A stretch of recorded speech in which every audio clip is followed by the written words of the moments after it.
West Tigers fans, welcome into another episode of the West Tigers Life podcast. That's okay. I'm from the Central Coast. I can't pronounce it. My Lebanese co-host will help us with that one. Plenty to talk about. Obviously, a great win over the very, very salty Canterbury Bankstown Bulldogs.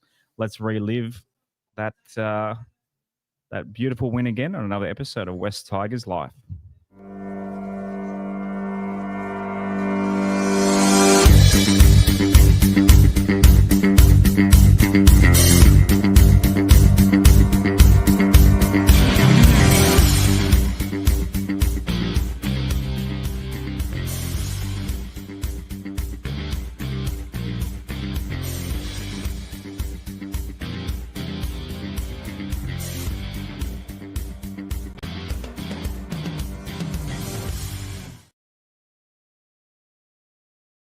Welcome in, West Tigers fans, to another episode of West Tigers Life. I'm your host, Josh Barnett. Please give us a follow on the socials at West Tigers Life, and please give us a like and a subscribe on the YouTube channel. Shouts to all our legends coming in. Comments are firing tonight. Looks like we're going to have a nice, big, fun show. Lots of people tuning in tonight for what is the third podcast for us for this week since the game. The man to my right's been working hard alongside Coach Adele up there. So if you haven't seen the coach's report or from Sunday night and then last night, we put up the West Tigers podcast collab. So the boys joined Rob and Adele for another breakdown of that game, and we're going to relive the game again tonight at the Orange Grove Hotel. Plenty of people here, plenty of Tigers fans coming to watch us. Let's get straight into it. Statsman down the end there, my right winger. That's not your political views. That's just how you're sitting at the table. How are you this evening? Yeah, good, mate. Good to be here. G'day, both of you fellas. It's a lot better being here after a win, isn't it? I feel pretty good. My voice has had it, or my throat has had a little bit of time to recover from the copious yelling and booing and carrying on as we ran two almost full length of the field tries that did a number on me. So yeah, I'm happy to be here. Thrilled to be here after a win that none of us were honestly expecting. So yeah, looking forward to having a chat about it. Yeah, I'm still probably thawing out from being in the wet, but it doesn't matter when you get the win. Mr. Bashara, how are you feeling after that one? We've already got plenty of your thoughts from the game, but yeah, still a smile on your dial as we broadcast on Wednesday night. G'day, boys. G'day, everyone. I finally got to watch the game today, which was quite unusual for me to wait 3 days, basically, after a win to see a replay of the game. But, yeah, just feeling really satisfied, really. I think it was just vindication for the club, you know, for all that's gone on in the last few months. It's, you know, as one of my sons said to me, he goes, I'd rather have the wooden spoon, but just don't let us lose today. So that's how much it meant to us. And, yeah, just special day. Really special day. It was, yeah. I got to do the members, the tunnel, what do you call it? The Guard of Honour. Guard of Honour on Saturday. And walking out onto the field, it was I'm surprised they let us do it. So shouts to the West Tigers membership team for letting us go out on the field when it was literally puddles of water in the middle of the field, and they still let us walk. I was a bit worried about my Air Maxes getting a bit dirty and a bit wet, but they survived and got to watch the boys run straight past me. And I could kind of tell, you know, I mean, the Bulldogs fans, they were cheering, they were like really loud, and it kind of had that Coliseum sort of feel of all them, those fans in that corner, that now famous corner, the Samuel Fainu corner, we'll call it now. They were loud, they were intimidating, and yeah, it was crazy. But I literally was centimeters from the boys running out, and they just had a look in their eye that this game really meant something. And I actually missed. We had to basically file back through the tunnel and back 1,000 stairs through the underbelly of the stadium to get back up to our seat, which was literally right like next to where we were standing anyway, and didn't realize that we'd actually dropped the ball, and the Bulldogs had basically been camped on our line, and we defended. By the time I got back, I'm like, oh, I don't know. I heard cheering from the crowd. I couldn't tell if it was the Tigers crowd or the Bulldogs crowd. It turns out, we dropped the ball first crack. And Rob, how were you feeling when, of all people, Terrell May dropping the ball first play? I was shocked, and there was more to it. It just kept coming and coming. So, as you know, Terrell dropped the ball, and then Crichton goes over the line, ruled a no try, which ended up being a no try. But Crichton bombed that. If he lets that ball go, they had 3-on-2, and they probably would have totally scored. Missed that. And then a few minutes later, Anala went over the line off a forward pass from Carraz. Again, maybe Carraz could have passed it before he got to whoever it was, to Ruva, instead of getting over. We just kept dodging bullets. Terrell May gave away a penalty in the 5th minute. There was a bad play the ball later on from someone. I can't remember who it was at the time, but yeah, we just kept hustling and hustling and hustling. And given those conditions, I said it on Sunday night, I feel it was important that we scored first. And eventually we did, after mistakes from both sides. You can't say it was just mistakes from us. Both teams were, it was awful conditions. Awful conditions. Yeah, how were you feeling after that first, basically, as bad a start you can get? Well, I guess the worst start you can get is conceding a try. I guess the next worst thing. Yeah, so I was sitting with my brother, and after we lose the ball on the first tackle of the game, I just think to myself, like this could be a really long afternoon. But credit to the boys, they kept turning the Dogs away until they made that mistake off the forward pass, and then had a chance to get down the other end and finally get a little bit of possession. It was tough going in a lot of sets throughout the game, first half and second half in particular, but they always had a crack. They always had a go. Sometimes the sideways running was a little bit concerning, but overall it was just really good to watch as we grinded our way back into the game before we got on top.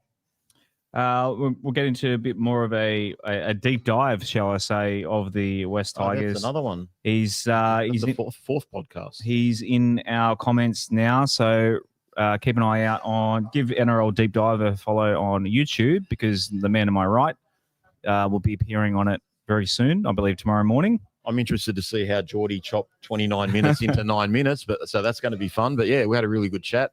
He did the show from Michigan. Yeah. Jumped on about 11:30 today. It was just good fun, talking about a lot about Adam, to be fair. I've just got to remember not to say too much of what I said here, otherwise it's just repeating yourself everywhere. But no, it was really good fun, and looking forward to seeing it tomorrow. He now knows why our episodes go for an hour and a half. True. Every episode. True. But although you and Adele have been hitting the hour mark. I've got the stopwatch. Nicely. I've got the stopwatch going. Oh, do you? I do that now. Yeah. Once it gets to about 50 odd minutes, I know not to carry on too much. But there's always more we can say next week. Yep, absolutely. Also, while I've got you there, Rob, do you want to give a shout out to our friend Jason over at iChoice? Yeah. Give Jason a call at 9743 for all your finance needs. I spoke to him last week. He said he's really, really busy, but he has not had many calls from our West Tigers fans. So I'm assuming all our West Tigers fans have got too much money. They don't need to reinvest. They don't need to save money. So they're obviously all cashed up. But yeah, if they want to just save a few $100 a month or whatever it may be, absolutely, you're wasting your time if you don't ring Jason. So please give him a call. Him and his team will look after you. 9743 And also to our friends at Keen Strata. So they're proudly supporting this episode. Professional, reliable strata management in New South Wales. So I missed their logo there. Get iChoice out of the way. Keen Strata up on the screen. They offer commission-free. If you live in a unit, townhouse, apartment block, Keen Strata is all about making sure your building runs smoothly with clear communication and no hidden costs. They offer commission-free, exceptional strata management. Their focus is always on what's best for your building and community. Keen Strata is local, independent, and committed to getting things done properly. If you're after strata management that's upfront, reliable, and easy to work with, get in touch with Keen Strata. That's keenstrata.com.au, or you can call them 0285154080 or email info@keenstrata.com.au. And one last shout out. We've already shouted out Adele, but while we're talking about the coach, we'll talk about Jim Direct. Oops, let's remove. Got to take Grace's comment off the stream. They're going good. Too many. Multitasking. 2 fingers not working. What happened? Quick enough. A comment. I got comments stuck. Oh, okay. I've got to remove it. Hang on 1 second. I hope Sorry to everyone on the audio. Oh, yes, okay. Yeah. So I had it stuck on there. There you go, Grace. You got a nice big plug for your YouTube account, I guess. Shouts to Adele. Yeah, so check out the Adele. The 2 Adele pods that are on our YouTube channel at the moment. And also shouts to who I spoke to Jim Director this week. A couple of our listeners took up the 5% offer. So WTLXGD5. We'll just go to westtigers.com.au if you want discount on fitness equipment, everything from your basic dumbbells, kettlebells, etc., right up to commercial fit outs as well. So if you are one of those people that took up the offer at Gym Direct, send us I'm hoping, look, if it's a female customer, this might sound a little bit creepy, but send us a photo of your gym setup in your West Tigers gear, male or female, no matter who you are out there. Not trying to be creepy. I just want to see what you're doing a bloody good job of it, though. I want to see what you're up to. What you're up to. It doesn't have to be crude or anything. Just show us your new gym equipment. In your swimsuit. No. Oh, okay. All right. PG rated, PG-13. But yeah, shouts to Gym Direct. So a couple of people taking up the offer there. Righto, let's get on back to the West Tigers. Let's talk about Adam Doueihi. He called out Richo again. I know you talked about it, Rob, with Adele, and you hadn't watched or Adele was unable to because he hadn't heard it. Basically calling out Richo, saying, "Come on, Richo, give me the contract." The word is we've now offered him 2 years at $350. Is that what you're hearing for Adam? That's what I've read in reports. Look, I think the club has to decide what Adam Doueihi's role is within the club. If he keeps playing lights out at halfback, which, let's be honest about this, he had a cameo role against Manly when he was a third choice 5'8" to partner Latu in the halves that night. After Appy Coruscant and Heath Mason, he played really well the last 20 minutes of the game. We put him back to centre for most of the game against the Warriors before he came into the halves, and he played a blinder against the Roosters. We wouldn't have won that without him. He was clearly best on ground. Look, didn't have the greatest game against the Gold Coast, but he saved our bacon with that field goal. And, when it was an absolute schmozzle at the end of the game and we shunted the ball out to the left corner post on the 5th tackle, so he saved us there. And then what he did, on Sunday night was probably, I don't want to keep saying it's his best game ever, but it might be his best game ever. Like sometimes you forget the great games of, 2021. Pre-ACL. Pre-ACL. And he might have had a few blinders. I know he scored a few tries and done a lot of sort of heroic things himself. But what he did the other day, like with his kicking game, with his passing game, with his running game, his intensity, didn't amount to anything. But the game was over and he risked injury just trying to save a try, running down that Josh Curran charge down. The guy's giving everything. If he's a halfback, you've got to give him more than 350. Now, that said, if Richo can get it over the line 2 years for 350 a year, he's a genius. But honestly, if we lose him and we've got a bunch of Joe average blokes that are on minimum contract of 300,000, and you see what this guy gives to the club. One, he's a Balmain junior, like one of our juniors. Go Shamrocks. He loves the club. He absolutely bleeds for the club. He's an alpha dog. Like you saw what he did at halftime in the game on Sunday. He got all the troops together. He's got his 2 captains in that huddle, and he's the one barking instructions. So he wants it. He drives that team. We've just got to decide if he's a halfback or not. And even if he's not a halfback, he can play lock. He can play 5'8". He can play centre. We played him on the wing when Skelton came off against the Dolphins, and I think he killed one of the players coming in on a really good tackle. It might have been Avarillo. I can't remember exactly who it was. He always does his job. And, are we seriously going to lowball him? What, because he's linked himself with Isaac Moses or something? Anyone thinks he's not worth 350, he's absolutely crazy. Especially with the cap. And the one thing, forget what he does on the field. We're lacking leaders in the club. Okay, we've got Appy, we've got Jerome, great leaders. Tito really talks a lot now. You can see he's a leader. We need more leaders. So Adam's a leader. Adam's got a voice. So I really hope he stays with the club. But if he goes, somewhere else, for 300,000 more over 2 years, I would not begrudge him one bit. But we would look like absolute fools if he finishes the rest of the year playing lights out. We're still a chance of playing finals, believe it or not. And mathematically, I just think it's ludicrous that we're offering him 350, given we've got a war chest. We've got a war chest, and we've got a bloke that went to war on Sunday with the dogs of war.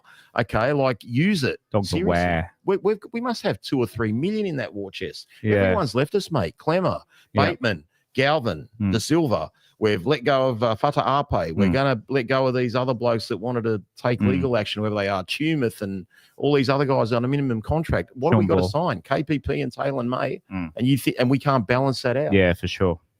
What are your thoughts on the Doueihi situation? I'd heard it was 450,000, so maybe on. I think that's a Dragons offer, isn't it? I thought the Dragons were offering 500. Yeah, and I thought they're offering 5. So right. we upped our offer from a shit offer for 1 year to a shit offer for 2 years. That's what our offer is. Right. Well, we and that was as of yesterday, or was the day before, Monday.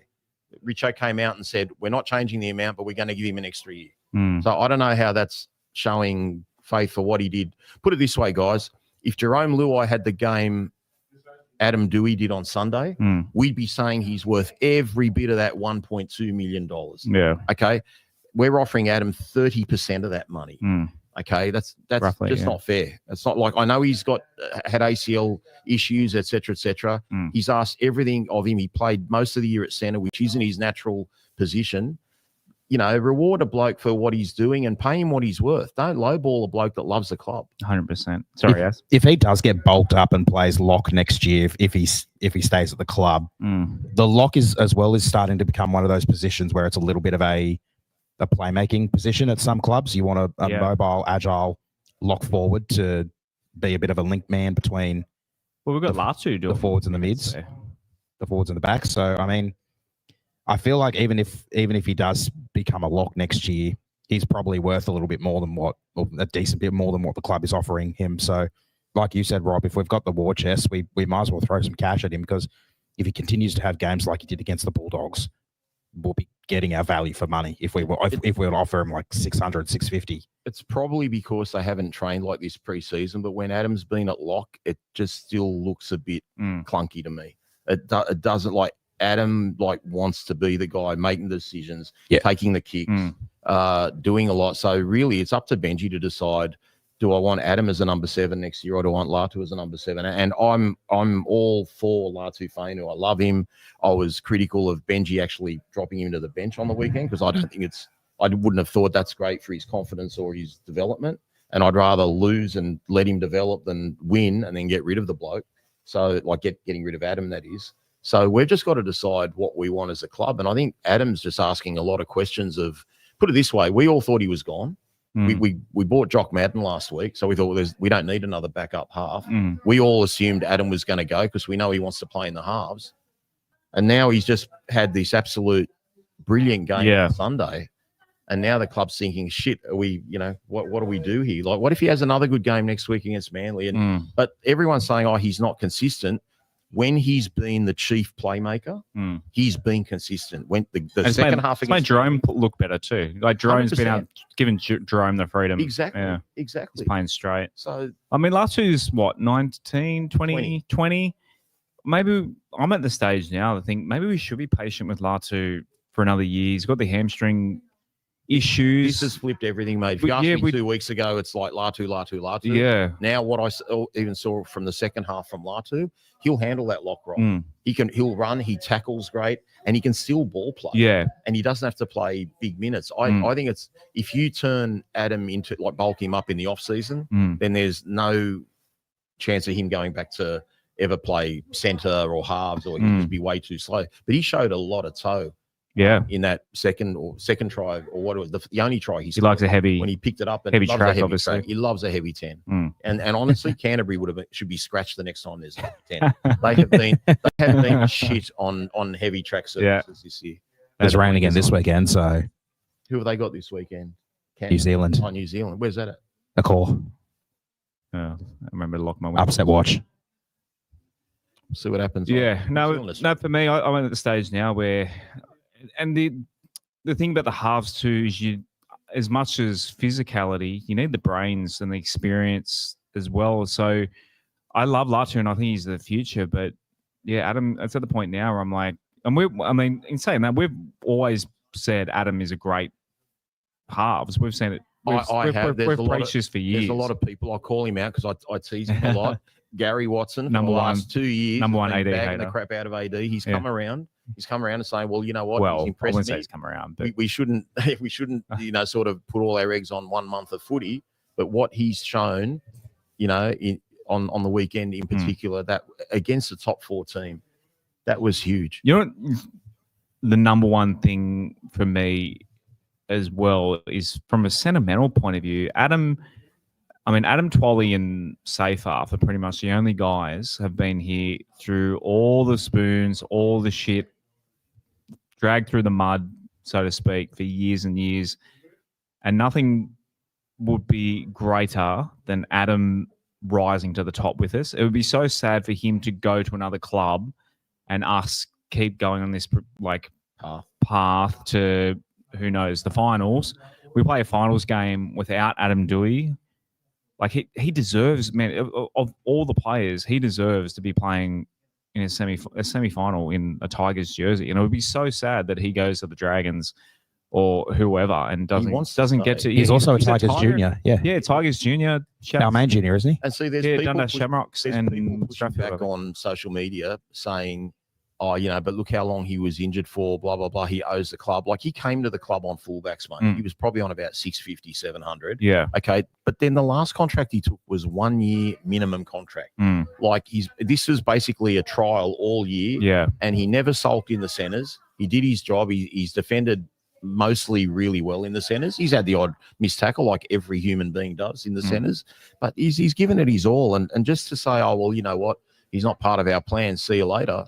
Plus,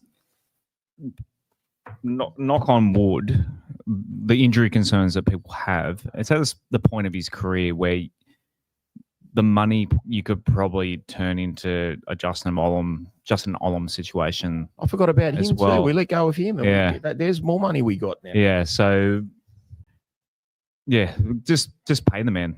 As the quote Happy Gilmore. I'm not saying to sign him for a long-term deal. I mean, if it was me, I would have signed him on bigger money for 1 year than rather give him a 2-year deal with an insult of an offer. But I don't expect him to stay. We're not in a situation budge. If Richo's not going to budge, he'd be crazy. I'll tell you now, if St George had offered him the halfback role instead of a lock role, I think he'd be long gone because he wants to play halves. And it's not that far for him to drive to St George, I guess. Concord's much closer for him. Concorde's okay, not Wollongong. Oh, yeah, they train in Wollongong, don't they? Yeah. Actually, we had this discussion in the Discord, didn't we? Yeah, I said I'd rather. He lives at Strathfield, so Concord's perfect for him. Yeah. What's his street address? You want to give that? Sorry? No, I'm not doing that. I'm not doing that. I know exactly where he lives. We know where you live, Adam. Sign on. We love you. We'll come knock on your door mate. to sign on the paper. Champion. I ain't joking. Right. Has anyone sent a defibrillator to Gaz this week? Oh, I think Shane said something about him. He was still carrying on. So, I don't know. Like, if that performance doesn't get that bloke excited, then nothing will. I just imagine he's hooked up to he's some sort of cyborg hooked up to a machine or something and just tweeting away hate for the team he allegedly loves. Anyway, enough about haters. Let's talk about 2 young fellas that have signed for the Tigers. So, Maverick Geyer, son of former Balmain Tiger Mark Geyer. I think he played for a few games for the Panthers as well. Played a lot of games for the Panthers. Shouts to your minor bunnies as well. Shouts to the minor bunnies. Yeah. And young Ethan Roberts, who someone in the comments said it's James Roberts' brother. I didn't realise that. Is that? I don't know. Can we confirm that? Now they're looking at he doesn't overly look like him. Big age gap. If it is, I'm 10 years older than my brother. Okay, well, how old would Roberts be? 35 by now? Like James? Yeah, it's probably about similar to my brother and I, yeah. Okay. So, possibly. I mean, siblings can be all sorts of age gaps. Maybe it's his cousin or something. I'm not sure. Well, I literally only just broke before, and the Maverick guy, when I did put it up, was a rumor. As got the email, or we got the email from the club, that's actually confirmed Maverick guy to the Tigers. Did it actually say as top 30 or not? That's the question. Is he It didn't say, but it just said 1 year deal, so I assume that's going to be top 30. top 30? Okay. Well, he will be handy for the Magpies, I guess. I haven't seen much of him. I mean, he's broken a couple. He's had a few games for the best team in the league, and if you're a backup for the best team that's won 4 comps in a row, you must be all right. So he was a junior coming through the ranks with Charlie Staines and a couple of, I think Jerome's slightly older, but he played a lot of the Panthers at our club, so we're pretty familiar with a lot of the guys at our club. So another Panther. What other Panthers can we get? I saw him play a trial I think 2 or 3 years ago at Cogra, and he was really impressive that day. In fact, I'm pretty sure he scored a try, maybe 2 tries. If he didn't score 2, he scored 1 and set 1 up. But when I saw him play last year in first grade for Penrith, it wasn't that he was bad or anything, that he wasn't great. He literally must have been instructed, mate, just go out, catch the ball, run hard, and make your tackles, because he's got a really good offload in him.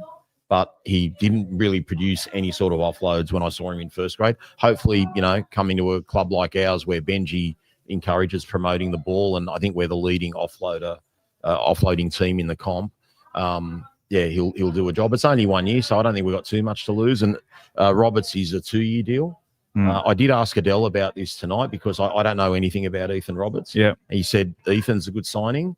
He said with Maverick Guy, he goes, he's not really sure, but he's hoping to be proven wrong about what he thinks of him as a footballer. Maybe he's a late bloomer. Well, I think he's 24. Yeah. So he's same age in 2001. Same as Charlie, I think. Yeah. Right. So moving on to what is our other news topic of the night? Oh, of course. How do you do it? It's a middle finger. It's just a middle finger, but I mean, it's the middle finger going down. It's just straight down. Do that. So it's basically like Samuela goes over the line. Yeah. And he said, I scored a 4-pointer. Right. 1, 2, 3, 4. Yeah. Okay. There you go. That's one way to look at it. I just can't believe how people got offended. I mean, he's Polynesian. He doesn't know what the chord signal is. Do I dare? I'm going to poke the bear a bit here. Sure. Did you hear what Lee Hadjimatella said about this on SCN? Yeah, go on. Well, because I'm sure he's an expert on chord. Yeah. Go on.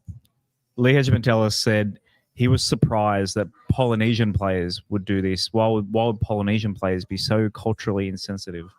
That was his take on the whole thing. Why would anyone be culturally insensitive? Look, it really. I just thought that a bizarre thing to say. That put it this way: if I did that signal to my dad, I would have lost that finger. Yeah. Okay. If I did it to a mate, it's just a G. It literally means like take that or cop shit and cop that. But you bring in the race thing. What's the difference when, I don't know, just think of someone that is Aussie or whatever, goes over the try line. I'll imagine that. Sticks their left arm out and goes like that. What do you think is that Aussie? Means? Well, what is it? I think it's Italian. It's a Greek or Italian but thing. What does that mean when you do that to the crowd? Yeah, up yours. Yeah, It's exactly what the chord thing meant. Which I'm pretty sure we've seen rugby league players do before. So why don't we pin the people that do that when they score a try? Yeah. But they, let's just pick on the Tigers. Yeah, friend of the show, Michael Chamis on Triple M and in his article in the Herald, obviously Chamis of Lebanese background. And he's like, it's literally just a playful thing that you say between, he goes, my generation, he's about, I think Chamis around my age. He goes, literally Karaz, apparently before the game, there's a photo of Karaz doing it across the field at Adam Doueihi. Adam Doueihi, yeah. So it's just having a bit of fun. So I'm not going to... I'll be honest, I would not have used that signal, like, honestly, for half my life. Yeah. Like, as a kid, I probably taught everyone at school how to do it. Yeah, right. But, like, as an adult, like you might be playing a game of cards or something. Yeah. And, you beat them in a hand or something like that. And you go, like, it's just like suck shit. Yeah, yeah. Like there's just different variations of it. Yeah, right. But absolutely blown out of proportion. There was also Corey Horsburgh a few years back giving the finger to Eels fans as he was being walked off the field. What did he get for that? Nothing. Well, what have we got? A breach notice? And look, a warning. The only warning was for Nathan for his social media. He said, the club got a warning and Nathan got a breach notice. Yeah. But the breach notice didn't specify if there was any punishment of any sort. I saw the Naden video, and honestly, like, he needs to work on his pronunciation. Okay, like, that's why he got the breach notice. That was terrible. He needs to. If you're going to do it properly, or don't do it at all. I hate how, like, obviously it was probably a bit silly of Naden to do that, but he's obviously like joking around. It's just... no, that was bad, man. He was like, he kept doing. Look, he's hurt. I mean, he got shunted. He made a move from Penrith to the Bulldogs. And then they shoved him off mid-season of 22 or 21, whatever it was, when he came to our club. Oh, I forgot about that. Yeah. So there's a little bit of bad blood there, and he hated his time there. Like, that was well publicised. Yeah, but I don't know. Yeah, but he shouldn't have done that video thing. I think Samuela like did it with a smile on his face, and look, we don't know. And his partner's Lebanese. He's got a Lebanese girlfriend. Yeah. He's also got a Lebanese manager. Who's his manager? Oh, of course, Mario Tate. Yeah. Like that, like he put out a statement I saw on Twitter today, and Mario or Samuela? Samuela, or not himself, but I saw his statement that he's made shared. He I can't remember off the top of my head, but he basically said, I wouldn't mean any offense or anything like that to anyone from doing the gesture, because he does it with all his mates all the time, mates that he loves. Obviously, he's got teammates in the club who are Lebanese as well, probably does it with them. And then he added at the end, even my manager is Lebanese. It's funny how it went from like that, and then they like just lower the like started at the claw and got to chord somewhere in between. It was, Tito stuck with the claw. Yeah, I enjoyed seeing Tito give the claw to the crowd. That's what they were doing. Yeah, it was probably too. No, honestly, like I just think if my dad was alive to see that, he just would have absolutely lost it with laughter. Yeah. Laughter. Okay. Yeah. Like, right. there weren't, there's like the only Lebanese player going around when his dad was alive was Benny Elias, and then you see what's, like how many Lebanese. I've seen a lot of comments. A lot of people saying, like Chammy said on Triple M today, that all his Lebanese family and mates, they thought they were dying with laughter seeing. Well, Canterbury supporter Hectic Fred, who most people know from, he's just laughing at his own supporters, saying, grow up, it's a bit of fun, it adds to the rivalry, it's nothing personal. But then there was some other guy, I don't remember his name, and when we went at each other a little bit on TikTok, he tried to say, and he goes, it's racist. But I know, I think I know the little young guy. Yeah, I think I saw like it as well. Well-spoken dork, okay, and he goes, this is like a white person calling a black person the N-word. I'm like, how can you even compare that? Like, it's not even in the same ballpark. Yeah, like, you say the N-word, you're in massive trouble. Yeah, this is nothing like that. Just people want to be sensitive when it suits them. That's all. Yeah. No, good on the Canterbury supporters that are good sports, because there have been a lot of Canterbury supporters that have messaged me privately and said, I can't believe they're carrying on like this. And I've heard a rumor that the Bulldogs were considering lawyering up and going after. Now, A, that's hilarious. B, why the Bulldogs should have just moved on. You're in the best situation you've been in 11 years to try and win a comp, and you've already had a media circus from your player signing about 6 weeks ago, and you're coughing and spluttering a little bit since you've done that. So media pressure's already on. You want to blow this. The media's run with it. Do you really want to keep fueling that fire and have all the media at Belmore every day asking you about it, every press conference? Oh, why? What's this legal action? Exactly. What's this legal action? You want to do this? Concentrate on your footy. You're about to play finals footy in 4 weeks' time. You're a big chance of winning the comp. Just move on. Yeah. Worry about the wires this week. Like, did you see my deleted tweet? I didn't know you deleted. What did you delete? Okay, so I put a tweet basically naming the person from the club who said it, and I found out from our club. Oh, that's right. Yeah. Okay, and honestly, I was at my mum's, and like about 6:15, I get a phone call, and I'm patched through to this bloke, and this bloke swears, to everything that he never said it, even though I was told otherwise. So, and like, there was no threats or anything. It was a very nice conversation, but I took it down just for the sake of, like, I just couldn't believe within 2 hours I was getting a phone call over it. And I didn't say anything derogatory. I said, Joe Blow is a person from the club who's reported this to the NRL, and he also contacted Shane Richardson. And if I was them, I'd be moving on, because all you're doing by referring to this Horde scandal he's just reminding everyone about Sunday's loss. You guys should be moving on. Literally what you just said now. But I ended up deleting it anyway. But yeah, who knows?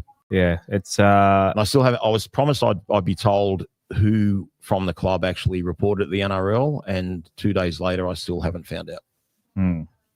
Well, we'll move into the game itself. Now, the narrative around this game, obviously leading in to kind of carry on from a little bit from that conversation, is I said it. If check out our YouTube and TikTok and Instagram, we've got the post game. Thank you, Az, for filming those on Sunday. So a few fan reactions. We got Hammy. Shouts Hammy from Win, Learn or Draw / Matty John's show. We caught him on the way out too for a bit of a reaction to the game. But I said to one of the punters, I said it was almost like it was scripted, this game. Like if you wrote the script for this game, but obviously the Lachlan Galvin situation was the main narrative and Benji says we weren't thinking about Lachlan, and maybe they weren't, but the fans were. We were going to that game. The media were. And at the end of the day, this is what sport's all about, is revenge, blah, blah, blah. Like, that's what sport is all about.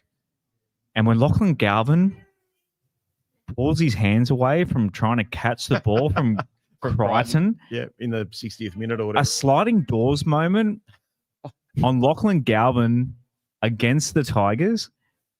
I mean, forget Gwyneth Paltrow. Give Lachlan Galvin the Oscar. That was incredible. Like, it just... And the ball goes into touch. The ball goes into touch. It was one of those days, and Adele was talking about it, sometimes just the bounce of the ball and the things just, like, it feels like things are going your way. Everything went our way. Yeah. Why did he pull his hands back, though? Because I don't know. It was zero tackle. There had been no tackle, so he wasn't ineligible to be involved in the play. I think he thought Crichton was doing like a show and go because Appy was chasing Crichton, and he probably thought Crichton's got Appy for speed, and Appy was going to get him. He actually wasn't pulling away. Appy was going to at least have an attempted tackle on him. Yeah. So I don't know why he just didn't pin his ears back. Was he trying to get a penalty for being tackled without the ball? No. I think he was something. I think there's just it was miscommunication. Look, when does Stephen Crichton miss 2 goals out of 2? It was that sort of. They obviously got the last goal on full time, but it was just one of those days. But it was one of those, like, I've never heard a laughter in like that was crowd. Like, it was obviously boos, but it turned into laughter. And like, I'm trying to think, when have us West Tigers fans ever had a comedy moment in a win like that? Like, it's just. It was so beautiful. I can think of one moment that had me laughing, that we're in a game that we won. Broncos 2020 at Leichhardt, when the crowd and Josh Reynolds in particular given Harry Grant the cheer as he's walking to the bench when he's being subbed out. Kind of funny in the way that we were laughing at it. Night or whatever it was. 48-0, yeah. Yeah. It was a funny scoreline, but just in terms of a play, it was just so perfect. Like, and we've been trying to avoid talking about it. And obviously this game, he's playing in it, so we will. I avoided it Sunday night. I made sure on 2 podcasts. Yeah, but I kept it away. He was quiet, and he got booed every time he touched the ball. Did you boo him as well? No, not every time he touched the ball. I think not really. I don't have time to boo. I'm too nervous watching a game to go boo. Yeah, so was I. And he touched the ball so quick, it was almost like boo. Like, he's like, you had to really get it quickly, because he had the ball for about 0.8 of a second. The boos kind of lingered for a bit a lot of the time. I think I probably booed him maybe about half the time. I gave him a couple of extra loud big ones when he was shown on the big screen a couple of times before the ball was kicked off. But I knew that was coming. The whole hype around Galvin versus the Tigers. I knew that a big part of the pre-game focus would have been him.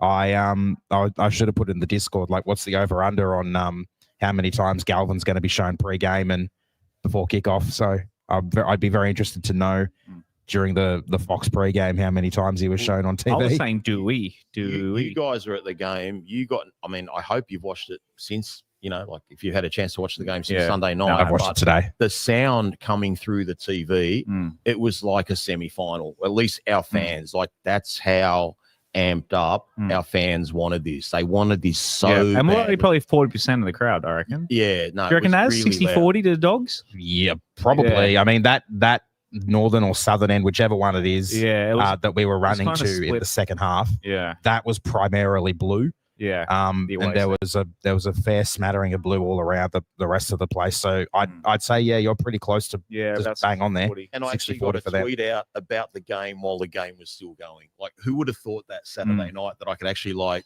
say well done to the boys, and there was still 5 minutes left in the game? It was crazy. I just couldn't believe it. So good. All right, we haven't even talked about our tries yet. Jarrell Skelton, his first one I believe was a nice little line break from Adam Doueihi, gets it out to Dream, and Dream just sums it up perfectly, gets it to Jarrell on a good finish. What are your thoughts on that one?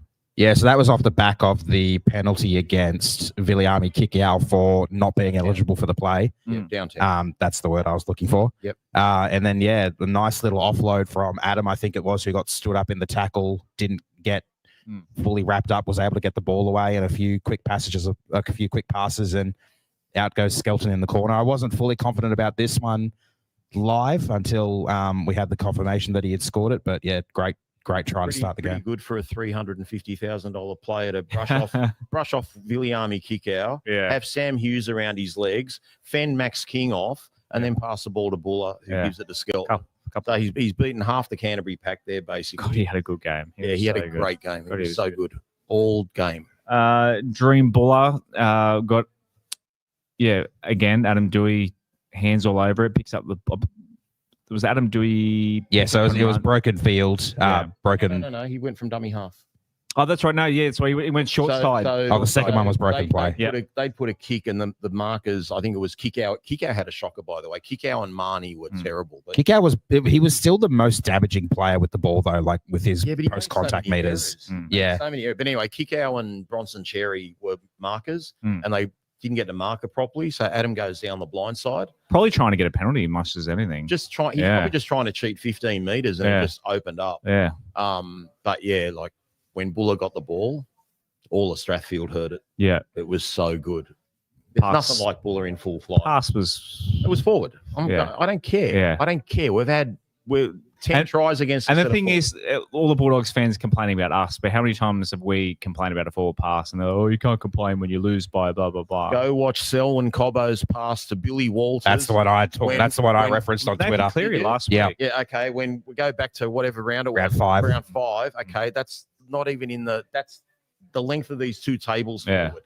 Okay, and this one was forward out of the hands, but suck shit. Bit of inertia. We scored. That's it. Look worse. Look at the scoreboard. It's on there. And then, the next one.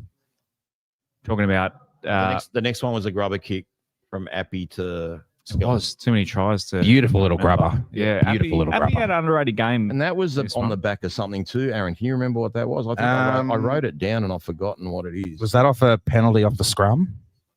I'm trying to think, and obviously I can't read my hieroglyphics. Yeah, I had when I took Marnie had a loose carry. Like he ran up and the ball got dislodged, and then from that next set, Appy did the crossfield kick. Debut. Yeah, Appy had a great game. He had a good and a great finish in the wet for Skelton to finish that. That's not easy. Skelton had a bounce back game. Yeah, he was really good all day. I mean, and I know he had that one blemish with the play the ball, I think it was, but the rest of his game was really good. And remember, too, Skelton and Taruva swapped wings. So Skelton was playing on the right wing. Yep. All right. The Adam Doueihi, talking about a crowning moment. A heavy 10 before. Mate, I was seated above the Bulldogs bench.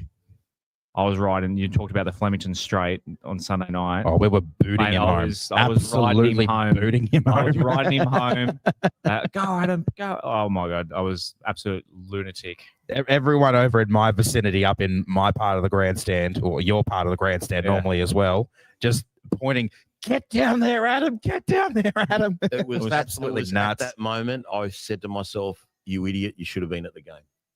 That's when I thought, I wish I was at the game. Yeah, I probably would have got into a fight, to be fair. I'm not joking. Like, I just would have carried on too much. Yeah, there's nothing better than going to a game You're expecting to not To win, lose, yeah. and against the cockiest fan base in the league.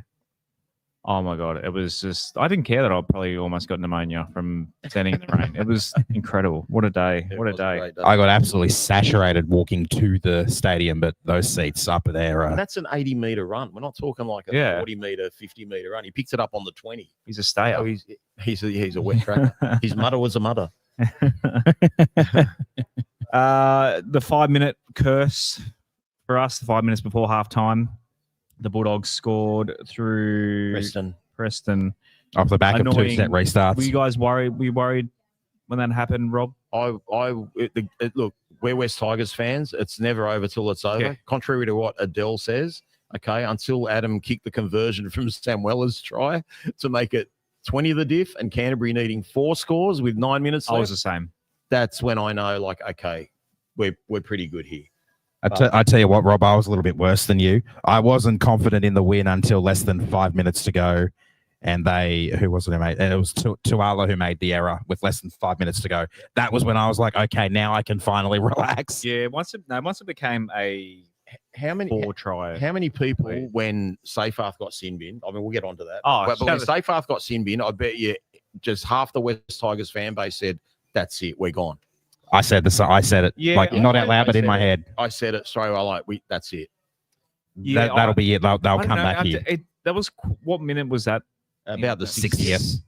Our defense have been so good. Now the thing is, this game is so many games this year we've kind of tailed off towards the end of it, but I feel like this game, the Bulldogs gave us so much possession, and we had so much more time with the ball in this one. And because we started well, I don't know. I just felt like the Bulldogs were getting cooked because it's happened to us so many games this year that we dominated. Felt like we were dominating possession, not necessarily making ground on them, but just they're making so many errors. They just had to make so many more tackles than us, and the fatigue would have just been, especially in the wet too. Like running when it's wet is more tiring as well. They miss Connor Tracy like we miss Jareen Buller. Like he was really a bit like that week in 2 positions. The other day they moved Crichton to play a bit of fullback in attack. And I'm telling you, if Tracy's got those balls in the early stages of the game, they probably score tries there. So I can't emphasize enough how important it was for our confidence. I didn't think we were that confident when we went out there, but we showed an intent, you know, like from the get-go, like 3rd or 4th minute when we pushed Matt Burton back about 20 meters. There were like 4 blokes just driving him back. You knew the boys were on mentally, whether it was going to translate to a win or not. You never know, like, because it's not always in our control. Yeah, the Simbin, I was a little bit worried, but I was extremely worried. Yeah, I was a little bit worried, but I don't know. I was feeling I've been more worrieder. Yeah. They've also been a really good second half team this year, the Bulldogs. I remember listening to true. Yeah, the Raiders come back. I don't remember who was doing the commentary for the Broncos Rabbits game. I think it might have been Ganane on Fox. And he mentioned just as they were running out to start the second half, how the Broncos had only won 5 or 6 second halves for the season, and they were second worst in the competition in that particular stat. I feel like I haven't gone and checked it, but I feel like the Dogs will be one of the top in the second half.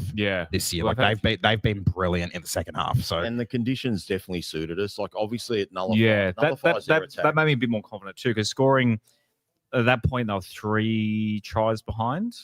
When Seyfarth came on, Yeah. two. it was 12. 20, It was only 12, 20 to was it? 8. Yeah, I thought we had a 3. Yeah, okay. No, we kicked the goal. We kicked during the penalty Sydney goal. period. Yeah. So we And they actually made it won the 14. Sydney period to make it 14.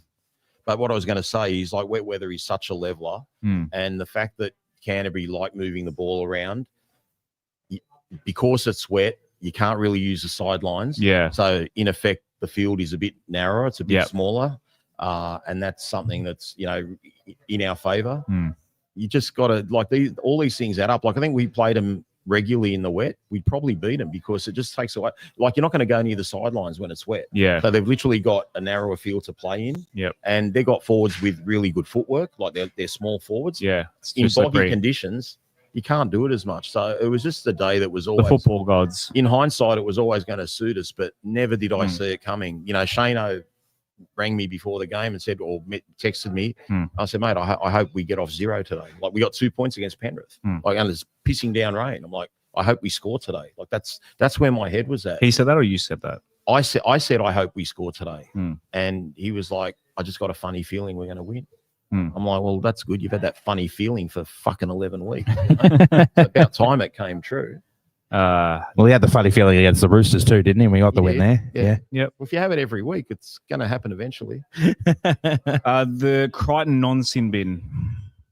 How? You want to have a chat on that? I understand the whole there being mitigating factors in the fact that Taylor was slipping and sliding to the ground.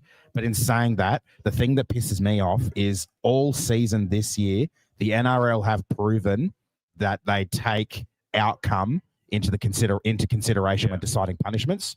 So there've been plenty of sort of similar tackles this year and even last year, where the player has been put in an unfortunate position through their own making or through the making of the weather or whatever the circumstances may be, but there's still been a sin bin, or there's been an actual suspension after the fact or anything. But the fact that he wasn't sin binned, he wasn't even cited by match review, that's the part that pisses me off, because Taylor ruled out 11 days with Cat 1. Thankfully, we don't play this weekend, so he doesn't miss a game.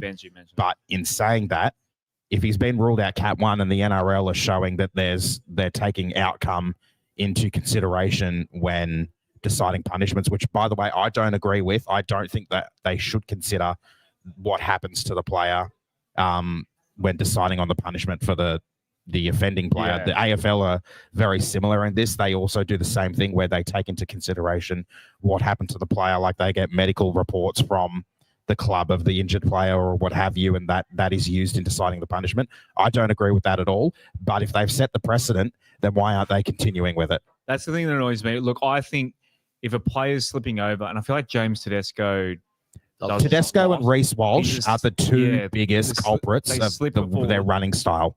And if the shoulder of the player is below, like Crichton's shoulder when he made contact was probably, if Taylor's standing upright, probably around the ribs or the stomach. About that, Josh. Basically, to put it simply, if it's an accident, tough luck, you're sin binned. It happens to every other team, and it didn't happen to them. That's the thing. It was clearly an accident. I know if it was the other way, as Adele said the other night, if it was us to them, we'd probably almost undoubtedly get sin binned. I'll go further. Taylor was losing the ball. He was losing the ball as he was sliding down. So it's actually a good moment for us that we got 2 points. I 100% believe it was an accident. All I'm trying to say is we've seen so many other times this year where there's an accidental knock to the head, and mate, you're sin binned or you're off, or whatever the case may be. So I don't mind him not getting suspended, but like the fact that we couldn't use the 18th man, is a pain. The other thing too, the fact that even if we did use the 18th man, it would have been a bloody hooker. Like, I don't know why we can't have, moving forward, if we care about player welfare and the games, being reasonably multiple reserves on the bench like soccer, and you can just choose who you want, and the other guys just sit there like statues for the rest of the game. Yeah. Right, Samuela. Look, we won't talk about the Bulldogs last try, but Samuela put we just talk about the try. Like, once he puts the ball down, we stop there. We don't go after that. We don't go to the celebration or anything. We've already done that, haven't we? Yeah, we have.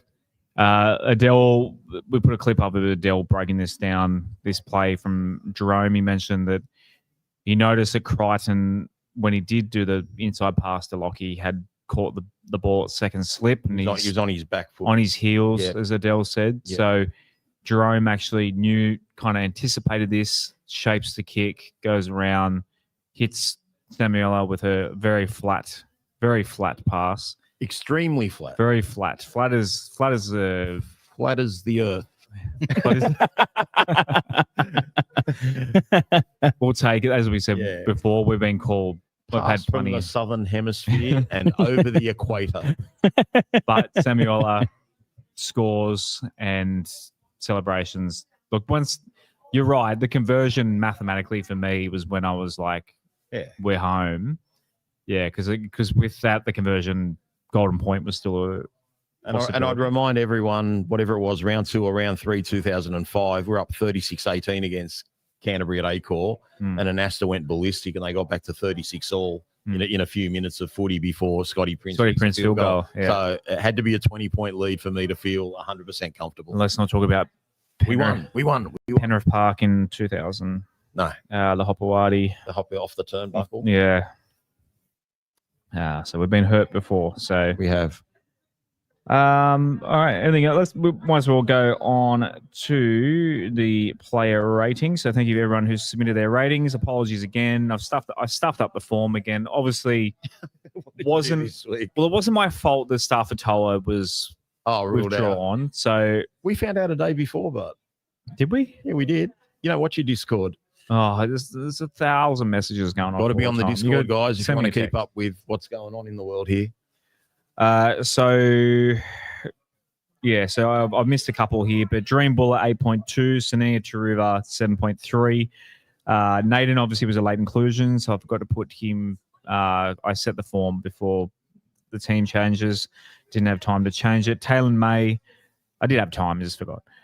Taylor May as well, I've got to put back in the form as well. Gerald Skelton 7.9, Jerome Luai 8.0, Adam Doueihi 9.4, Terrell May 7.2, Appy Coruscant 8.0, Alex 12 7.8, Samuela Fainu 7.8, Alex Safar 5.7, Sione Fainu 7.8, Latu Fainu 6.2, Royce Hunt 5.8, Funua Bole 6.0, Tony Suka 5.9. Let us know in the comments. Do any of those numbers, are there any be overs or unders? But Adam Doueihi 9.4. That might be the highest score by anyone this year. I actually think the whole group of scores is the highest scores I've ever seen. There's a few low ones. The coming off Roosters bench. game, we were all above fairly high. sevens. All above sevens. Like there's seven. Actually, when I say, I'll take that back. There's I think the 7.3. There's a 5.7,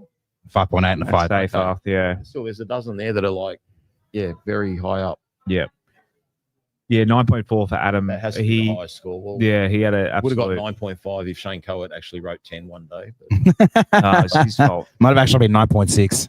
Actually, be interesting to see if anyone gave under a 9 in that one. But Adam took the chockies there. Guys, any of those numbers stand out as anomalies to you guys? I remember, Josh, when we were speaking outside the ground while we were waiting for people to step in to do the post-game reactions. You said that you were really looking forward to seeing these numbers, and I said I'll be surprised if we see anyone below a 6 other than maybe Seyfarth. And I'm pretty close to spot on there because even Royce and Tony, who weren't terrible, they weren't great, but they also weren't terrible. And I thought, obviously, Seyfarth would probably find himself copping a little bit of a hammering because of the sin bin and the typical hot-headedness. But I think overall, I really like these scores. I feel I don't want to give too much away, but there's a player in my 3-2-1s who has scored below an 8 here, so definitely won't be in the crowd's votes. But I mean, biased towards that player. What was that? What was that? So you've been very biased towards that player. No, I'm not. Absolutely not. I'm going to explain why when we get there. I can't remember who it was. So I know we went It's his Discord name. Not anymore. Oh, did you change it? I thought his Discord name is one of the girl players. It is now, yeah. Oh, okay. You guys are up on the Discord. You're not with it's it. my own Discord. I'm the Turnbull fan club now. Look, I mean, Seyfarth was harshly judged over like 1 minute. Like he actually watching the game today, he did a really good job, except for those 2 brain explosions, which could have cost us the game. So I think that was a little bit unfair. I'm actually surprised Fanua got 6 out of 10. I thought he might have got a little bit lower because he didn't have a great game. Yeah, he hasn't come into form since his injury. Royce Hunt, Rob, you have not been you've been a little bit critical of him this season. 5.8. What did you think of Royce? How many minutes did Royce? 15. 15. Okay, you're on top of it. 15. I don't think he's a wet tracker. I hope he's still a dry tracker. He was a bit stuck in the mud. He looked bigger. Hard. He just, I don't know. Like, well, Adele said on Sunday night, he doesn't think he's got it anymore. Like, he doesn't think he's a first. How old is he? He'd be about 30, wouldn't he? He'd be at least Aaron, do you know how old Royce Hunt is? 29. 29. He's about to be 30, actually. His birthday's the 13th of August. He tried hard, but Yeah. he just had really no impact. But again, I don't like someone like Royce Hunt. I think he needs to be coming close to you from dummy half. Like I think those really wide passes in heavy conditions weren't going to suit him because he kind of got dragged sideways. But you know, I'm not picking on him. Like he did nothing really bad. It just he didn't really provide much impact, but he did what he had to do. Latu only getting a 6.2. Obviously, people, He did his job. Yeah, a 6.2 might be a bit harsh. I think it's a little bit harsh. I mean, it wasn't a wow game, but he did his job. He ran hard. He tackled well. He had 2 stints. He came on, obviously, for the Buller HIA and then was taken back off and then came back on later in the game. So I would have been really curious to see what our people that vote on these things gave Naden. Because I thought Naden, looking back today, watching the game, I couldn't believe how many good moments he had. He had a lot of really good moments. Huge play. Firstly, the Bulldogs hit a kick over the top, and he got back to save it. Got back, and that was in line with me too. And I know. And then when they put the kick in, I'm like, oh no! I had flashbacks of Nathan Cleary the week before. Was that the week before? Whenever the Panthers game was, and think, oh no, there's no one back there. But Naden anticipated soon before even the ball hit the foot. Naden turning around, and he just guns it. This is the one where he chases it into the post with Tuala. Yeah, and then literally... No, not the post. That was the one where Adam kicked it. Is that what you're talking about? When Adam kicked it for Buller and Karaz dropped the ball against the post. That was Karaz dropped the ball against the post, was it? And then we got the dropout. Yeah. Yeah, no, I'm talking about Naden saving basically got slide and tackle in goal. But then a few tackles later, he pounces on the ball. On the loose ball from Crichton. The loose ball, doesn't go out somehow. Like a huge sliding door moment. The 60-meter run from Matt Burton where Buller looks like he's got him and then he breaks out of it and then Appy comes in and Naden comes over the top and forces the ball loose. That was Naden. That was literally right in front of me. When Taylor May was sliding over the sideline in attack and Naden planted himself there, so he was like, that was really smart. Really smart. He really had some good moments. Like might be his best. Really had all these good moments in one game. Best game as a Tiger, maybe. Don't know about best game as a Tiger, but he had a lot of good moments. Yeah. What he did was impactful on the result. And yet Adele thinks debut Macca over him next game. See what happens next week. Easy to defend in wet weather. Remember that. Yeah, true. Yep. Righto, we'll go 3, 2, 1. Righto, as reveal who your lover and who keeps popping up in your 3, 2, 1. So my one I gave to Appy. Really good game by Appy again. Lots of good defensive moments, good attacking moments. Like I mentioned before, that little grubber for Skelton's second try was an absolute beauty. The 2 points, this is the one I was talking about. I gave the 2 points to Alex Twal. I thought he had a really good game as well. A lot of really good probing, attacking runs. I'm pretty sure he got a couple of offloads away again. But one of the things that stood out for me the most, particularly in the first half, his line speed on some of his defensive plays, absolutely sensational. So there was one play in the first half there where he put a hit on. He ran out of the line really hard. Kick out. No, it wasn't on kick out. It was before that. So the player who got it, I'm pretty sure the player who he hit offloaded to kick out, but kick out then got penalised. I forget who the player was he put the hit on. I don't think it was kick out, but I remember that was right. That was right in front of me. Yeah, he chopped kick out as well. He put a big hit on kick out and he bounced off him. Might have been. I think I wrote it down because I've got 12th minute huge hit 12. That might have been it. Yeah. So that was literally right in front of me, and I really liked that. Plus, like I said, a lot of his line speed, particularly in the first half there, really good minutes. So that's why he got my 2. And I think the 3 votes, no surprise, Adam Doueihi, sensational game. I think it doesn't really need to be said again. We've already discussed how sensational and exceptional he was today on Sunday. Roberto? Well, starting in reverse order, I went Appy Coruscant for the 1 point. He had 39 tackles, only 3 missed. And he had that try assist for Skelton, which was our 3rd try for the day. back-to-back great performances from him. So good to see him coming into form. And I know how much that game would have meant to him. So really happy for him. 2 points to Jareem Buller. 1 try assist, 1 line break assist, 5 tackle breaks, 9 tackles. Does so many good things. Like the chase when Adam put that ball through and he might have nearly scored ahead of Carraz. When Galvin puts that grubber kick early in the game and he's got the composure to just nurse that ball over the dead ball line so we get the 7 tackles set. I know Adele said he'd swap him for Latrell Mitchell. I wouldn't swap him for anyone. I don't care if he's not in the top 8 or 10 fullbacks in the comp. He's my best fullback in the comp. I want him in our team. He makes such a difference to us. Adam Doueihi. I wrote an essay about Adam Doueihi, so I'm going to take my time with this. Is it in Arabic? I haven't got any chord words there, but that offer that Shane Richo made, okay, it's terrible. Okay, sets up the first try, as I said, beats kick out, fended off. Soup in Vietnamese. I don't know what that means. Anyway, fended off the 2 props, Hughes and King. The second try, obviously, he runs from dummy half, taking advantage of the poor markers and gives it to Buller. The scoop up on the loose ball in wet conditions and then to run 80 metres to score. The tackle he did on Kickow late in the first half, where Kickow actually lost the ball in the play the ball, and we never got the scrum. Like, it was a beautiful one-on-one tackle. I've mentioned the effort where he chases down Curran to try and force that ball loose right on full time, when really all he risked doing there when the game was 28-8 was dislocating his shoulder or something, diving for the ball. He's just an alpha dog. He imposed himself on the game. And then at halftime, he's got his 2 captains there. He didn't give a shit. He's steering the ship. And he gave everyone the lecture and told them what he was doing. That's what you need. You need a halfback that speaks, that leads.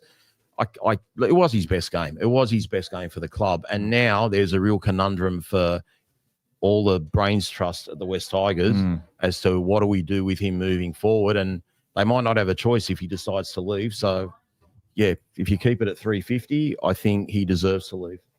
Yeah, you can never begrudge a player for taking more money. No, it was an outstanding game. It was and I don't expect him to be like that every week. I'm sure conditions suited him, but he's just a smart player. What about the kick he put up where Carraz drops the bomb in the second half? And you know why Carraz drops the bomb? He sees Skelton coming at him, and we know what Skelton does to people when he's coming in. He did it in the last minute. He had an absolute bo peep at Skelton, and that's why he dropped the ball. But again, it was a precise bomb from Adam. It wasn't contested, but it was right near the sideline, enough for Carraz to have to worry about what he had to do.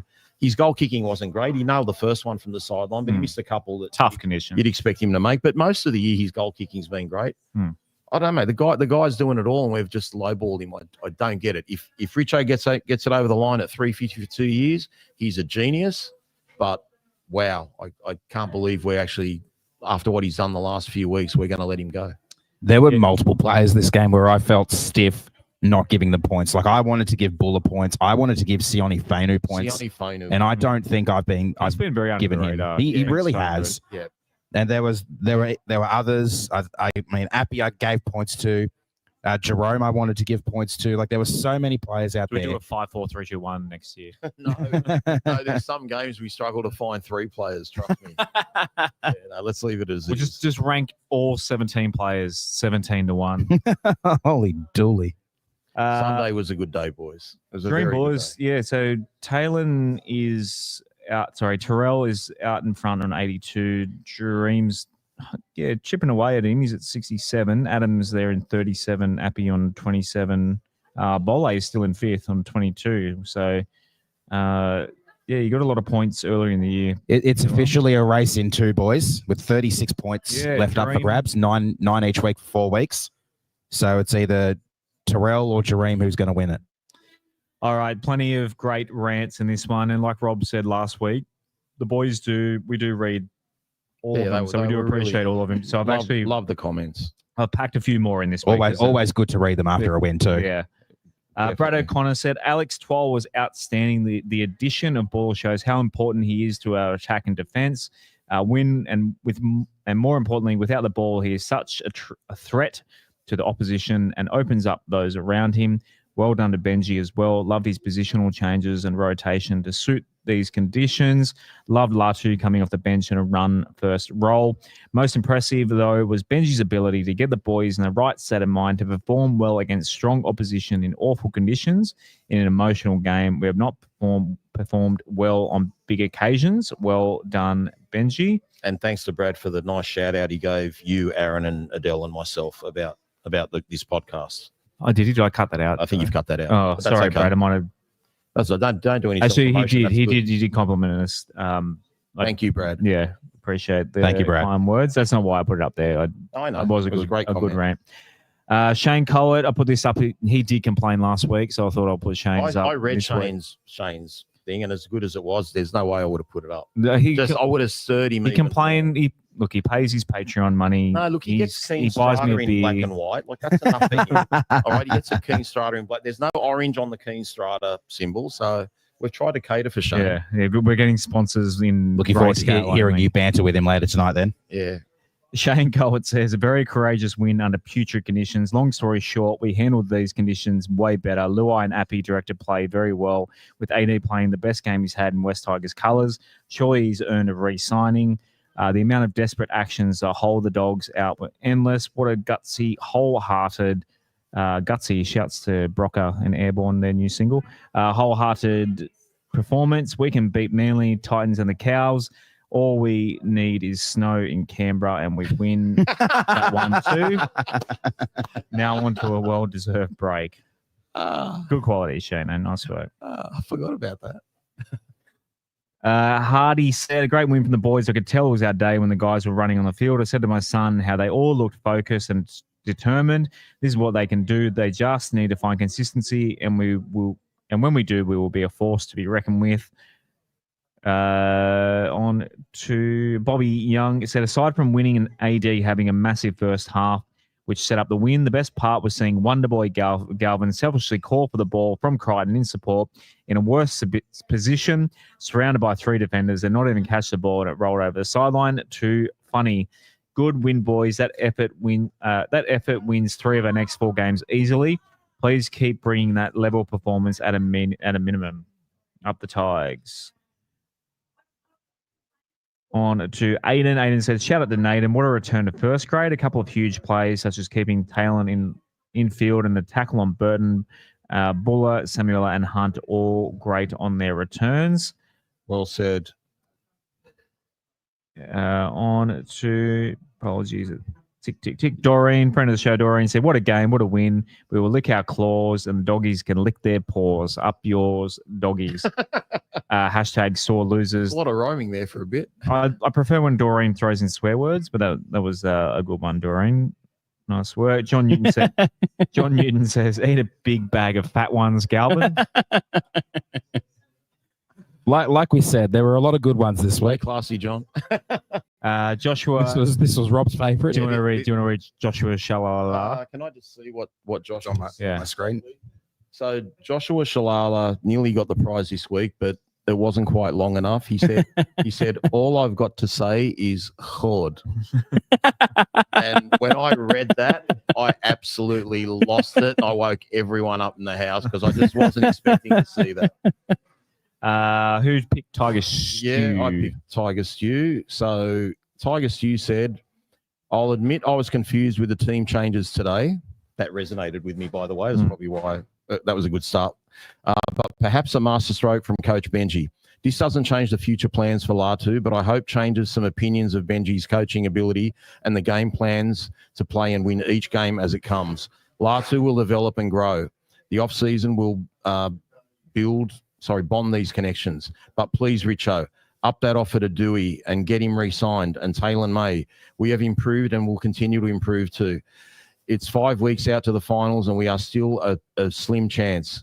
The bye, if we can jag a win against Manly, more rain, leading into a Leichhardt game, anything can happen. And that's so true, guys. That's so true. And as you chose Clayton.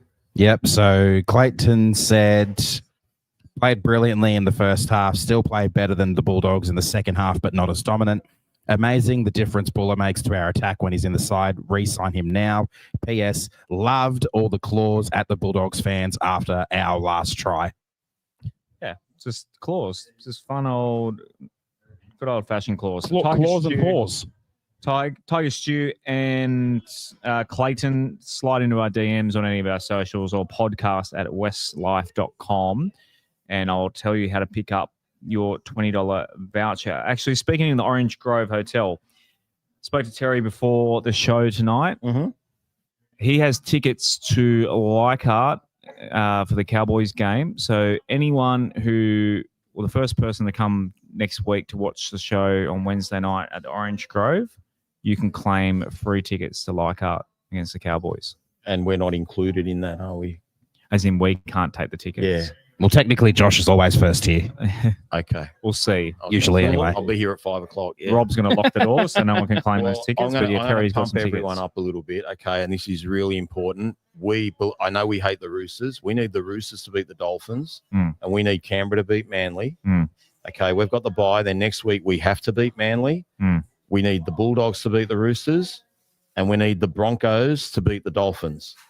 Okay, which is all doable. Now, if that happens, we're 2 points and a bunch of for and against outside the top 8, and then we're off to Leichhardt to play the Cowboys. So those tickets Blockbuster game are going to be mint. So if you want to come and get those tickets, come and see us at the Orange Grove next week and say g'day, have a drink with us. And yeah, it's a funny game, rugby league, as some bloke that twists everything around on Channel 9 says. I tell you what, though, even if the one of those that I think is the least likely to happen, or most likely to potentially be the upset, is the Roosters beating the Dogs. But even if that does happen, there are still permutations later on in the last few weeks where the Roosters lose a few more games and we can still make it. So even if the Roosters do beat the Dogs instead of the other way around, we'd probably still be, I think, maybe 2 points out. The for and against doesn't bother me because there'd be 3 games left. It's not like there's 1 game left or 2 games left. Like, then it's in your hands. Like, then all we've got to do is find 3 middles to take down to Canberra the week after the Cowboys. As long as basically the way to look at the ladder at the moment, because of our for and against, and how bad it is compared to the teams above us, if 8 teams get to 30 points or more, then we can't make it. But until there are 8 teams on 30 points, we are still in the running. So at the moment, there's the Sharks who aren't there, but they've got a bye. Every other team in the top 8, except for the Raiders, has already had their 3 byes. So the Panthers, if some miracle was to happen and they were to lose all 5 of their remaining games, that ain't happening. We'd overtake them because they would be on 29 and we'd get to 30 if we won all of our remaining 4. So with the way the ladder looks at the moment, as long as there are not 8 teams on 30 points, we are still in the hunt. Well, all that, if the Dolphins win this week against the Roosters, I think we're stuffed. Okay, like it all starts this week. I will start to dream if the Roosters can beat the Dolphins. Are the Dolphins on 26 or 28? They're in the 8. They're actually 8th spot. So I think they're the last team on 26. Yeah, but then the Roosters win. I think they join them just about, or they're at least a game. If the Roosters win, they go to 26 as well. Yeah. So that holds them up, and we're getting 2 points. So now we'd be 4 points behind them. Yeah. And if the Roosters and Dolphins lose next week, and Manly would lose next week because we're playing them and we've got to beat them, then it's 26. That cluster stays 24. Then we're like, wow. Then we start cursing at those games we lost to Canberra. I was going to say, all this talk, I just can't stop thinking about what? Lachlan Galvin dropping the ball against South. Those 2 points. He holds the ball. 2 points. Yeah, we have those 2 points. Do we let him go if he scores a try though? I guess he's going anyway. Yeah, he was going anyway. Yeah. But just the 2 points, that was his last game, wasn't it? Not even that. The first time we played Penrith, Buller came so close to scoring tries in those last few minutes. Yeah, it should have been probably a hip drop in that game. First game against Newcastle, we lost by 2 points. The first game against the Warriors, we lost by 4. Yeah. Yeah, we're not that far away. It's just a lot of these games this year. Well, it's just going to be nice that pretty much no matter what, after having this bye this week, there's 5 rounds left and there's still a mathematical 4 rounds, chance, or 4 rounds, whatever. So that wouldn't have happened a while ago. Put it this way, our win total for 2025. There's 5 left now, and there's 1 bye, 4 games. Is that true, Aaron? There's only 5 left now? 5 rounds left, yep. So 10 points up for grabs still for all teams. Okay. But yeah, so our win total for this year is double our win total for the first 2 spoon years. Basically, we've added our first 2 spoon years together wins together to get this year. The next one, if we get to win number 9, we'll have equaled what the Knights were able to do their first year after their 3rd consecutive spoon. If we get to 10, then we are combining our win tallies from one of the first 2 years plus 2024 together. And even just the 10, I think, is a successful year. But we have a genuine chance here to go 12 and 12, or at the very worst, 11 and 13. Which not the very worst. Not the very worst, the very but worst is 8 and very 14. Very worst is what we are now. Yeah, very worst is what we are now. But I mean, that's still not a terrible outcome, going 11 and 13 from the way we started, considering we had, what was it, a 6 or a 7 game losing streak over the Origin period. But we were 5 and 4, weren't we? We were 5 and 4 after Magic Round. Yeah, reminds me a little bit of 2009. Of what? Do Sorry. you remember 2009? Yes. So basically, we were shit mid-year. Went on a run. We went on a run. Para went on a run, and then the 2 worlds. We lost. Yeah, lost the Para and missed out. I think we came 9th. We lost 2 wingers that night. 8-point try against us that night. Yep. Shane Hayne, miracle try. Jared Hayne. Gussie Harris in the. Sorry, what did I say? Shane Hayne. Guy still got scar tissue from the 2010 Roosters semi-final. Both criminals in their day. Gussie Harris in the YouTube comments there saying win, win, lose, win, finish 9th. Honestly, Gussie, 9th at the moment, based on my calculations, is one of the least likely finishing positions out of all of the ones we can finish in. That's harder to finish in than it will be to finish 8th at the moment. So see how we go. We do better to finish 9th than we would to finish 8th, which is actually kind of funny.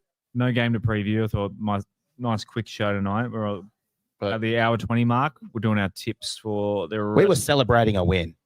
We don't get to do that too often. So we're all tipping the Tigers. Tigers are getting the 2 points. Storm, Broncos. No good for our for and against, but we're all Bai doesn't know what's hitting it.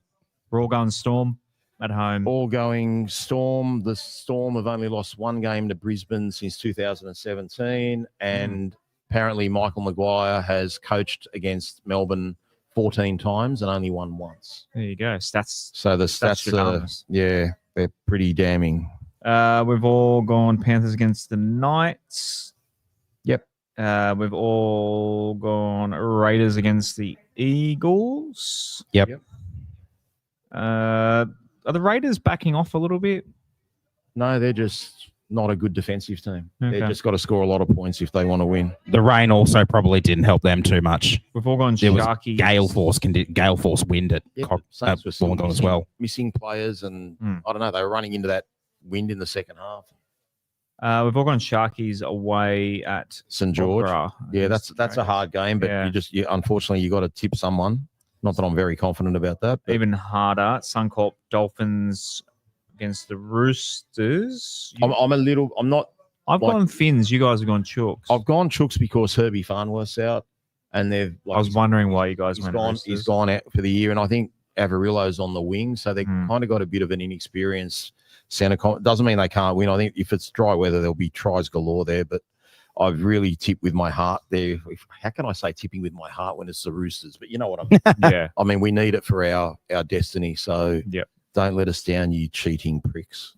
Playing chess now. Checkers. We've all gone Dogs, I assume, over Waz. The poor Waz. They were having such a good season, and they're getting decimated. Metcalfs. 4th.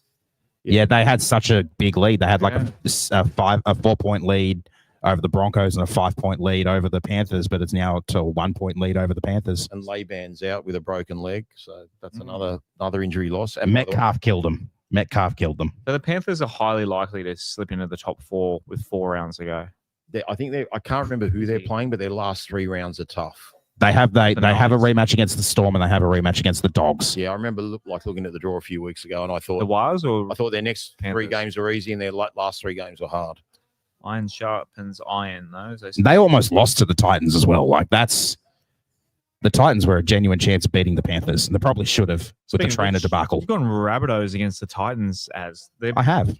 He's got the Latrell factor going through his head, I bet. Latrell's he's in the reserves. He's on number 22, I think. 22? No, I think they're deciding tomorrow, which will be Thursday for anyone listening to this on a Thursday. I think South will make a decision whether Latrell Mitchell's playing or not. There's actually an entirely different reason why I've gone the Rabbits. So I'm in a lock of the week comp, and where I have to tip every team once throughout the season. The only team I haven't tipped yet is the Rabbits, and this is the only opportunity I've got to get them as my guarantee of the week. What's their last? Someone else tipped South previously to you? There's 20 or 22 people, and I think save 6 of us haven't tipped South yet. Can you save them for another later round? Yeah, but look who they've got the rest of the season. That's what I'm saying. Who have they got? But Latrell will be coming back. They've got the Roosters in the final round. Yeah, That's winnable. That's the only one they've got Whiten back for. But I looked when I looked probably about 6 or 3-4 weeks ago. Against the Titans, they're going to get an easier game than the Titans, are they? It's the best chance of winning. I'll give you that much. So their last 5 or 4 games, because they've got a bye as well. They've all gone Eels. So they've got the Titans away. They've got the Eels at home. We've all gone Eels in the last game. Who are they playing? Cowboys. Sorry, I was just thinking that in while you were getting you. Because who cares about the Eels? They got St. George at home. Yeah, they've got St. George at home. That's round really 25. If they get Latrell back, really winnable. Oh, well, I put him in this week, so I've got a little bit more freedom. Well, I've also got to pick an equal amount of home or away. I've only got one more home pick left for the season. So who runs your comp, man? It's meant to be a bit of fun. Christ. There's a lot of bloody rules. There's a lot of... Here, I'll throw another one of the rules at you. So you're not allowed to pick the same team twice in a row for obvious reasons. Yep. You're not allowed to pick against the same team twice in a row. Oh, that's a good one. You're also not allowed to, or you have to, if you tip a team at home the first time, you have to tip them away the second time. Jesus. Or vice versa. And you can only tip them a team up to 3 times in a season. So, you know what I'd be telling the person that runs that comp? What? Call it. Seriously. NRL Boom Rookies, for their Patreons, they run a comp called the Coltrane Cup, and basically you got to choose every team at least once throughout the season. You get their points and for and against for that team. You got to pick 12 away games, 12 home games. But yeah, every team you got to pick at least once. You can only pick the same team 3 times. It's a very similar thing, because we've got a table here. So there's 22 people for the season. I'm 8th with 15 wins and 7 losses, a for and against of 207, which is 8th out of how many? 22. Well, if you win, Aaron, you just got to share it with the 2,000 people that will watch this. So during the week, 15. It's only the sickos listening. The person in last is 10 wins and 12 losses, so they haven't gone particularly well. No. The person in first is 18 wins and 4 losses. Speaking of not going particularly well, our Magpies went down to the Raiders at Lidcombe 58-18. They've dropped down to 10th now. In the Jersey Flegg, those boys are doing pretty well. They won 25-14 against the Raiders. They're playing against the Silktails, who are running last at Lidcombe this weekend, and they're in 7th. Did we work out the Jersey Flegg? It's the top 5, you said, Is that right? I'm pretty sure it's the top 5. Are we a mathematical chance 5th? Yeah, I think we are. We're 6 points back. Depends on how many rounds they've got left. I think it's in tune with NRL, isn't it? No, if anything, it'd be in line with New South Wales Cup. So I might have a look and see if I can work out how many rounds are left. Actually, before you do that, the women's scores, I'll leave that 34-4. 34-4.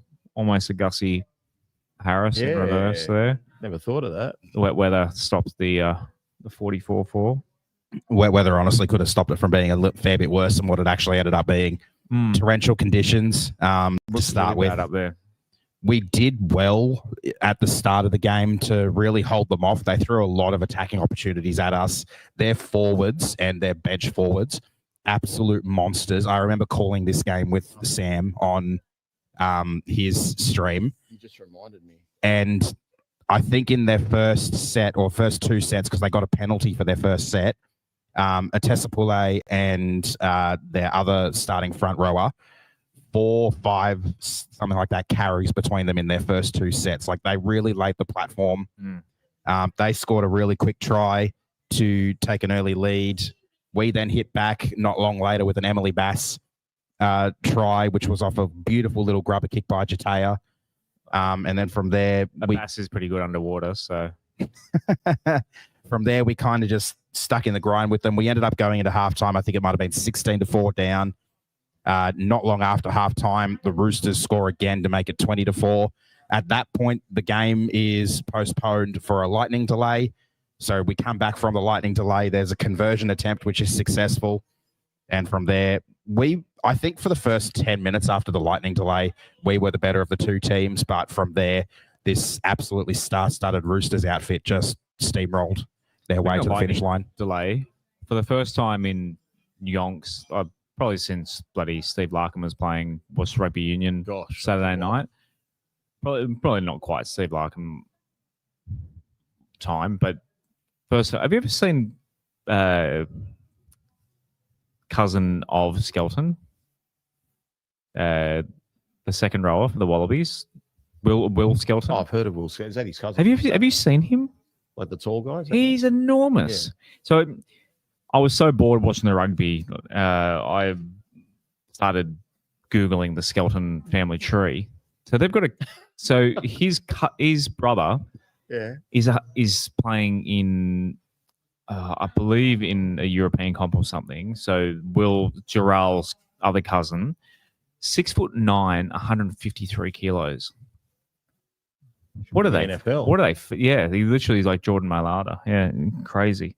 But I literally, Will Skelton's been playing for the Wallabies for 10 years. I've never actually realised. Guys, I don't know if you saw this, but I want to mention this. Nothing but West Tigers tweeted about 4 hours ago that Richo confirmed recently that Makasini is signed with us until the end of 2028. There have been a lot of reports that he was only with us till the end of 2027. Okay. So we've got him in for another 3 years after this year. So that's a little bit of good news. So that he's signed another contract? Or no, just that his contract does go to the end of 2028. There we go. So there was some people thinking it was 2027. Big guys, that future stars. So 4 rounds left in Flegg as well. So it is in line with the Cup. Yep. 4 rounds to go. Okay. Thank you, Statsman. And the Harvey Norman, they went down 26-6 at Lidcombe Oval. Both girls' teams have gone back up to Newcastle to play. Hopefully it's a bit drier this time around to play the Knights. Are we any chance against the Knights, Az? I'd say I'd like to believe we are. The Knights aren't really playing to their potential that they've shown in the last few years. They do have a couple of ex-Tigers who will be looking to put on a performance against us, but friend of the show, Tess Staines. Tess Staines as well as Bo Vetty Welsh. Yeah, so no changes to our team as of yet. The 17 that has been named is the same 17 as last week, but there are a few names in the reserves to keep an eye out on. So we'll have to see what happens with the team updates over the next couple of days. But we made a signing too, didn't we? We have made a signing, yeah. Porsche Burke. Porsche. So we've got a Forbes Ferrari and a Porsche in the women's. Not spelt that way, it's but pronounced that way. Yeah. Yeah. I don't know anything about her, so I'm not one to comment. You'd have to ask Adele for any knowledge on her if he has any. But she was basically announced in the same article where the team list was revealed, and she's straight in jersey number 18 as well. So she might get a run out there potentially to kick things off. But yeah, I just think as much as I'd love to think we can win this game, I really think the injuries we copped against the Sharks hurt us immensely. There are a lot of players in this team who could drag us over the line. Kezzy Apps, if she continues to do Kezzy Apps things, can win the game or contribute to us winning the game. No Lizana Lutu, who's still dealing with a virus that ruled her out of the Magic Round game. So that's a big out as well. So they've got a bit of work to do.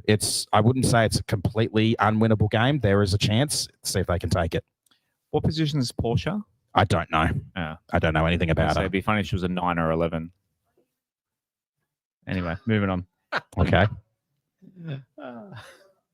So I was sitting on that. I had to get it out there. Patreon.com/WestsLife. As we mentioned tonight, you can join us in the Discord for all sorts of fun, talking all sorts of sports, even ice hockey occasionally. Shout out to Riff giving us either the road trip across America, keeping us up. Yeah, it's one big as we say, one big happy family. It's like Twitter without the dickheads. We even have, we talk about the dickheads of Twitter in there, and we have, a punting channel. We have all sorts of movie channel, movie, TV got movies, every TV. The sport guys you can imagine. NFL channel will kick off again NFL soon. this weekend. Wait. We're in NFL preseason now. Preseason preseason. starts this weekend. Broncos Bengals are have got on the Sunday. defending champs in the first preseason game, so that'll be fun.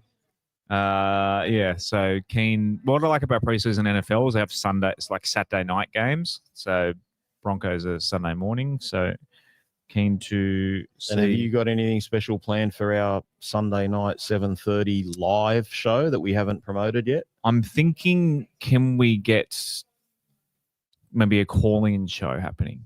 Well, that's up to you, but just let everyone know that we're going to be at Mic'd Up Studios. Prior to our show, we'll be doing a collab again. Yep. With at least Gary and Eddie. I'm not sure who our fourth is at this stage. And we're going to go live at 7:30 with yourself and Aaron.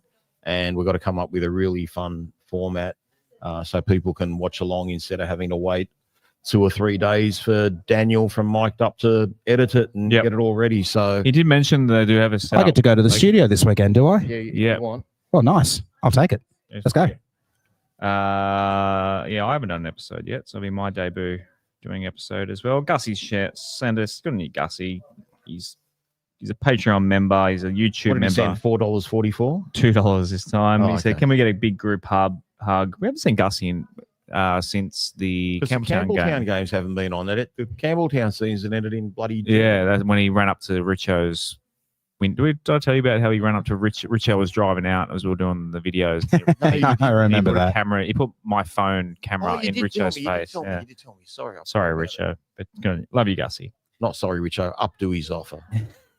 Don't lose him. All right. Anything before we head off into a bye weekend? Yep. So keep an eye out Sunday night. People have asked about going live on the Sunday night show. It is. Well, we'll trial this week. Yeah. And if we can work something out for the Adele pod to go live, Adele's having the week off. Yep. And thanks for everyone that's watched. We've got like over 3,000 views on YouTube, which is just crazy. Yep. And the collab pod's only been out since yesterday. That's going well. And obviously watch out for the WTP pods. I think they've put out a couple of pods, one on Monday night, and they're doing one tonight. So that'll be released tomorrow. NRL deep dive tomorrow morning. NRL deep dive at some stage tomorrow. So you got plenty of West Tigers content out there. If you're unsatisfied from West Tigers content this week, then you're there's you're plenty too hard out to there please. off the back of our most satisfying win of the season. So been a good a week, wet boys. dream. Wet dream. What a name. That's bravo. That was some of my finest work. When I saw that, I thought that's just the best name of the year. What I did hate about that though is you messaged it about 30. No, I think it was the first half. It was the first. It was after we led 20-0. And when you sent that, I'm like, why would you put that out in the universe? Well, but I did like. I wanted to get it out there before I completely forgot about it. Yeah. So turns out it was a wet dream. We all enjoyed it. So. Right. Better than a wet dream. Enjoy your weekend off, everyone. Go the Tigers. Go the Tigers. Thanks for listening to West Tigers Life Podcast. What a great show. Love that Rob Bichara. Check out all their episodes and content at westtigers.com.au. What great content. Watch Coach's Report with Otto live by joining patreon.com/WestsLife. What a great deal. Join their Discord as well. Wow, fantastic. Please grab that subscribe button by the